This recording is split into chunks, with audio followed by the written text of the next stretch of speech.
ಯಾತಕ್ ಸುಮ್ಮನೆ ಇರ್ತೀವಿ ನಾವು? ಯಾವುದೇ ಹೆಣ್ಣು ಮಗು ನೋಯ್ಸಕ್ ನಾ ಇಷ್ಟಪಡಲ್ಲ. ಅದು ನಮ್ಮನೆ ಮಗು ಆಗ್ಲಿ, ಇನ್ನೊಂದ್ ಮನೆ ಮಗು ಆಗ್ಲಿ. ಆದ್ರೆ ಅವರು ನಮ್ಗೆ ಅಷ್ಟೇ ಗೌರವ ಕೊಡ್ಬೇಕು. ಈ ತರ ಎಲ್ಲ ನನ್ನ ಹೆಸರು ಆದಿರಂಪ ಬೀದಿರಂಪ ಮಾಡ್ತಾರೇನು? ಏನ್ ಅಪರಾಧ ಮಾಡಿದಾರೆ ಅವರು? ತಂದೆ ಕಂಪ್ಲೇಂಟ್ ಕೊಟ್ಟಿದ್ದಾರೆ, ಯಾತಕ್ಕೆ ಕೊಟ್ರು ಅವರು? ಸರ್, ಹಣದ ವ್ಯವಹಾರದ ಬಗ್ಗೆ ಕಂಪ್ಲೇಂಟ್ ನಲ್ಲಿ ಉಲ್ಲೇಖ ಇದೆ. ಆ ತರ ಏನಾದ್ರೂ ಆಗಿದೆಯಾ ಸರ್? ಅಲ್ಲ, ಎಷ್ಟು ಹಣ ಇಟ್ಕೊಂಡಿದ್ದಾರೆ ಇವ್ರ ಜೊತೆ ವ್ಯವಹಾರ ಮಾಡಕ್? ನಾನು ಹಣದ ವ್ಯವಹಾರ ಹೋಗ್ಬಿಟ್ಟು ಮನೆ ಮಕ್ಕಳ ಹತ್ರ ಯಾರಾದ್ರೂ ಹಣದ ವ್ಯವಹಾರ ಮಾಡ್ತಾರ? ಆಮೇಲೆ ನನಗೆ ಹಣ ಕೊಡುವಷ್ಟು ಅವರಲ್ಲಿ ಹಣ ಇದೆಯಾ? ಏನಿದೆ ಎಲ್ಲ ಬಾಲಿಶವಾಗಿದೆ ಎಲ್ಲ.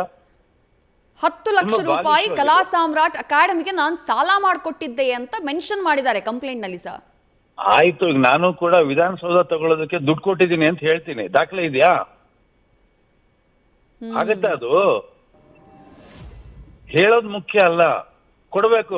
ತಗೊಳ್ಳಿ, ಈ ಅಕೌಂಟ್ ಅಲ್ಲಿ ದುಡ್ಡು ಕೊಟ್ಟಿದ್ದೀನಿ, ನಾನು ಇಂಥ ದಿನ ದುಡ್ಡು ಕೊಟ್ಟಿದ್ದೀನಿ, ಎಸ್ ನಾರಾಯಣ್ ಟ್ರಾನ್ಸ್ಫರ್ ಮಾಡಿದ್ದೀನಿ ದುಡ್ಡು, ಆತರ ಕೊಡ್ಬೇಕಲ್ವ ದಾಖಲೆ?